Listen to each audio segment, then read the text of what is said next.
Hello viewers, I'm Simon Preston and this is Reggae Boyz Commentary.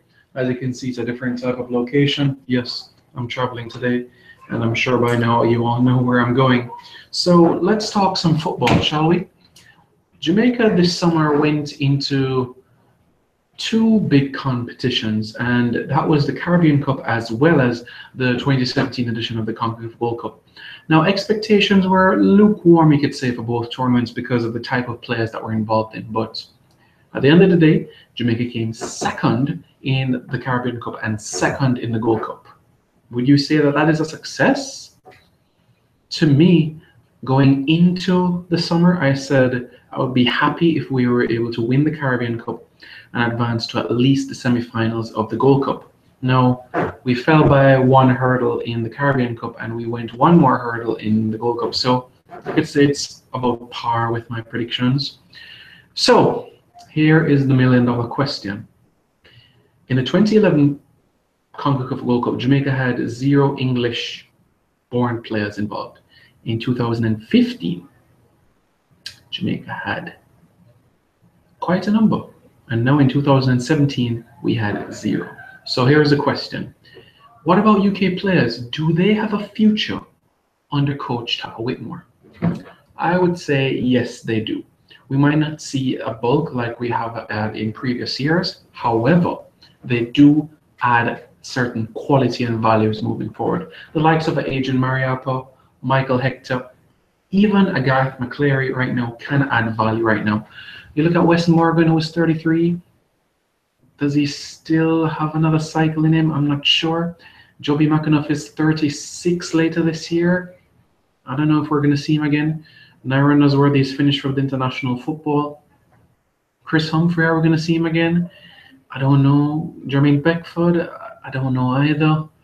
Some other players, Theo Robinson, maybe. He still has time on his hands. Marvin Elliott, no. Who else out there? Lee Williamson, he's north of 30 now, so no, I don't think we'll see him. Clayton Donaldson, no, I don't think we'd see him either. So as far as English-born players are moving forward, and let me not forget as well Daniel Gordon out in Germany.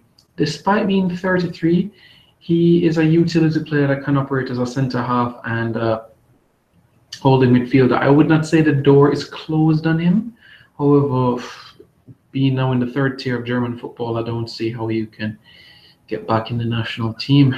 But as far as English players are concerned, I would definitely have to say that Adrian Mariappa, Michael Hector are 2 players that need to be part of Jamaica's core moving forward.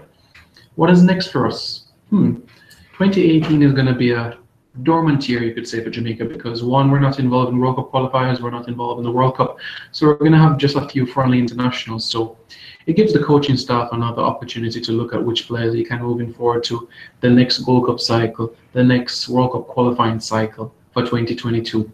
We have a young core of players. You look at Damian Lowe at 24, and then alongside him, Romario Williams, early 20s as well.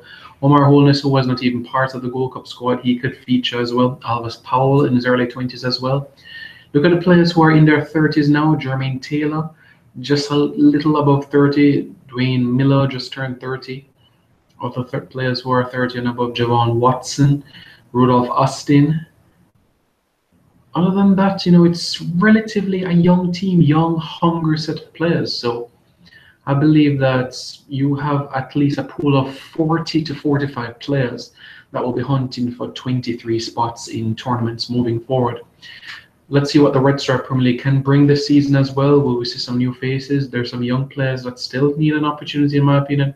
Michael Seaton, you look at him alongside the likes of Shamar Nicholson as well. So moving forward, it's going to be quite compelling to see the core of players. Are we going to keep the same set that we had from the Gold Cup, or are we going to experiment a little? Look back at a Michael Seaton. Look back at, for an example, bring Siobhan Marsh to get his debut, a Junior Fleming, alongside him and Omar Holness. Are we going to look back at, for an example, a player that has played in central midfield for Jamaica in past, well, at fullback in the past for Jamaica, Demar Phillips, Is he going to get another opportunity? So there's a lot of things to iron out, but I'm confident moving forward that Coach Whitmore will get the players geared up for whatever, maybe a friendly international against Canada is coming up in September, so that is going to be one to keep a very, very close eye on. Well, I'm Simon Preston. Before we sign out, I'm just going to read out some of the comments that you all have been saying and wrap up this video basically. So let's see what you guys have been saying in the comments. I'm going to read it and then we're going to wrap up this video. Limited says Kevin Lambert is young as well. Very, very good point, Limited. Kevin Lambert. When I saw him play for Montego Bay United, I said this player needs to be playing in Europe. Needs to be. OJ 2002 says Alex Marshall. Cavalier has been promoted to the Red Stripe Premier League, so I would love to see if he's going to get playing time or if he's going to go abroad as well. Think about Dane Kelly, Darren Mattox, Romario Williams, Corey Burke. These are some talented footballers. Is Jermaine Johnson going to get another cycle in him? He's 37 now. I'm not sure if he'll be around for the next Gold Cup cycle. So it will be interesting. O'Shane Paul says, what about the JFF race? Well, O'Shane, I'm going to talk about that in another video. For this video, I was looking specifically at players who apply their trade overseas. So thanks very much, guys, for tuning in. I really, really appreciate the support. I'm very, very close to 1,500 subscribers. So please, if you haven't already, give me a subscribe and leave this video a big, big, big thumbs up. And don't forget as well to subscribe to Reggae Boyz Commentary. All right, you're going to see some videos from different locations, so stay tuned for that as well. And perhaps I might link up with some former Reggae Boys in the past. Who is that? Well, you'll find out soon. You'll find out quite soon.